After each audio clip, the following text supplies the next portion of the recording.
Halo Sobat Seni, Assalamualaikum. Jumpa kembali di Ruang Seni Marhalim Zaini. Kali ini saya punya program baru yang saya beri nama Tafsir Puisi. Jadi video ini nanti di program ini berisi tentang tafsir-tafsir saya gitu terhadap puisi-puisi di Indonesia.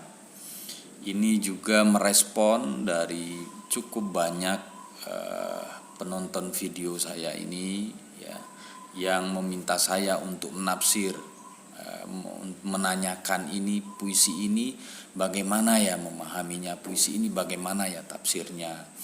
Jadi menyambut itu saya coba bikin program baru, tafsir puisi, tentu saja menafsir dengan cara saya.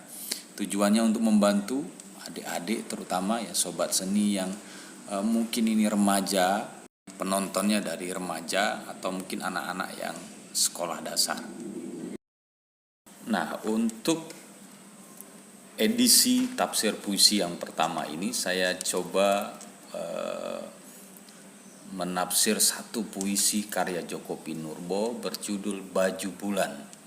Ini juga sesuai permintaan dari beberapa penonton video saya yang meminta saya untuk menafsir puisi Baju Bulan karya Djoko Pinurbo, yang puisi ini juga di tahun 2020 kalau tidak salah saya menjadi salah satu puisi untuk lomba FLS2N. Oke, Baju Bulan. Untuk menafsir sebuah puisi sebaiknya kita memahami atau mulai mengulik atau menafsir judul dari puisi itu. Baju Bulan. Kalau sobat seni mau bayangkan ini, ya kita bayangkan antara baju dan bulan. Artinya bulan punya baju ini. Jadi puisi ini bicara tentang bulan atau bicara tentang bajunya bulan atau bicara tentang bulan yang punya baju. Oke, saya kira ini puisi yang sederhana dan kemudian mungkin kenapa ini dipilih untuk lomba tingkat sekolah dasar atau mungkin SMP ya, pelajar. Oke, saya akan bacakan puisi ini karena puisinya tidak terlalu panjang. Bulan, aku mau lebaran. Aku ingin baju baru tapi tak punya uang. Ibuku entah di mana sekarang. Sedangkan ayahku hanya bisa kubayangkan. Bolehkah bulan kupinjam bajumu barang semalam? Bulan terharu. Kok masih ada yang membutuhkan bajunya yang kuno di antara begitu banyak warna-warni baju buatan? Bulan mencopot bajunya yang keperakan, mengenakannya pada gadis kecil yang sering menangis di persimpangan jalan. Bulan rela telanjang di langit, atap paling rindang bagi yang tak berumah dan tak bisa pulang. Kalau sobat seni mau membaca puisi ini berulang-ulang dan merasakannya, saya kira tidak terlalu susah untuk kita menafsir atau memahami puisi ini. Ya, karena memang kebanyakan rata-rata puisinya Djoko Pinurbo dengan bahasa yang sederhana, yang cukup mudah untuk kita pahami dan kita cerna. Sama juga dengan puisi ini, Bulan, aku mau lebaran. Jadi ada percakapan di situ antara bulan dan si aku. Aku lirik di dalam puisi ini. Aku ini bicara dengan bulan, bulan, aku mau lebaran. Oke, dua subjek di situ, bulan dan aku. Aku ingin baju baru, tapi tak punya uang. Ya, aku ingin baju baru tapi tak punya uang. Jelas ya, dia ingin baju baru tapi tidak punya uang. Ini sangat clear. Oke, ibuku entah di mana sekarang, sedangkan ayahku hanya bisa kubayangkan. Ibuku tidak tahu dia di mana sekarang. Ya, si aku ini seorang anak. Ya, kita tahu bahwa ternyata dia seorang anak.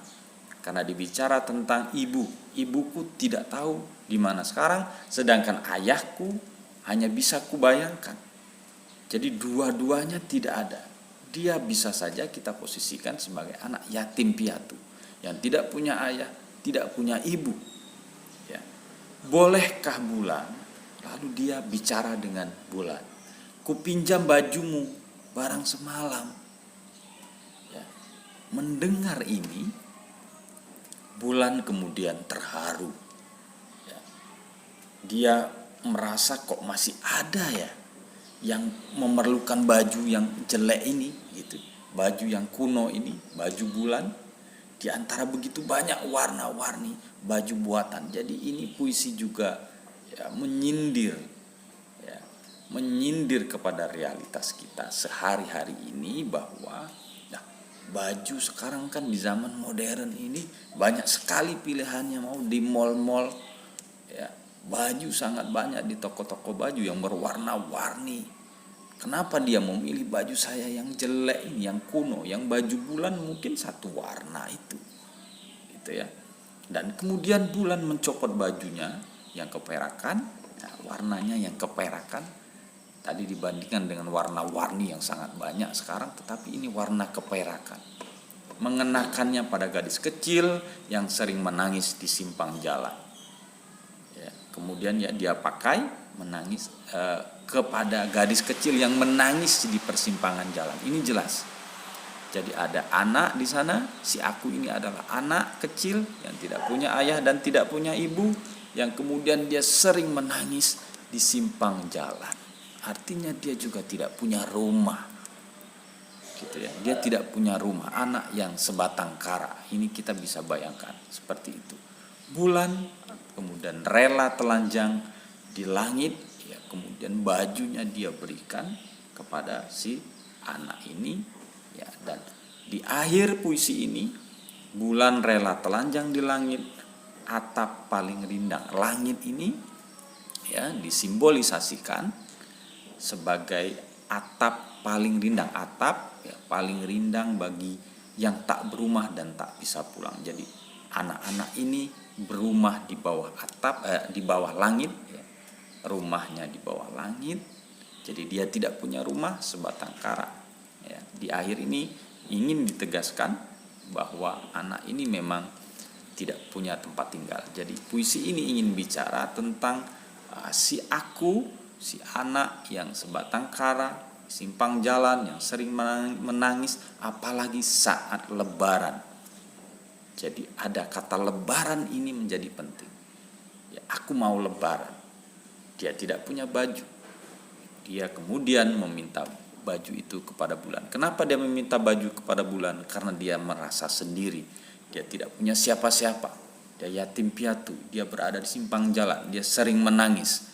Kemudian dia meminta kepada bulan, hanya kepada bulan dia merasa bisa meminta, ya, hanya kepada bulan. Dan kenapa bulan?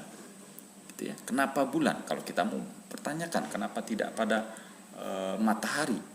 Karena bulan itu malam adanya, gitu. Kalau kita mau nafsirkan, malam itu merasa lebih akan terasa lebih puitis, ya, lebih indah dibandingkan mungkin matahari yang panas terik. Sementara malam itu biasanya juga di saat lebaran itu takbir menggema di mana-mana. Jadi kalau kita bayangkan di suatu malam lebaran, anak yang tidak punya siapa-siapa di persimpangan jalan menangis dan tidak punya baju.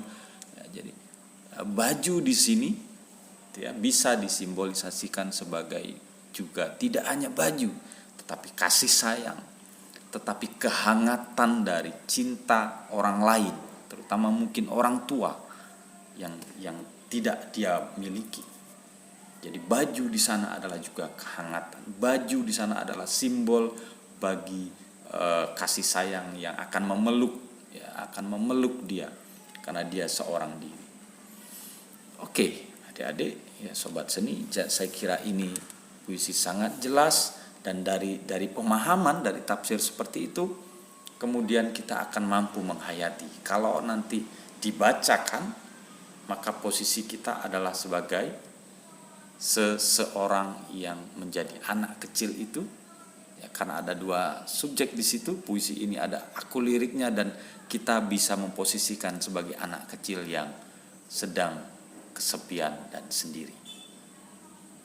Saya kira itu, dan sangat mudah untuk kita bisa memahami dan menafsir puisi ini. Semoga bisa membantu dan bermanfaat. Sampai ketemu di program tafsir puisi di channel Ruang Seni Marhalim Zaini. Assalamualaikum warahmatullahi wabarakatuh.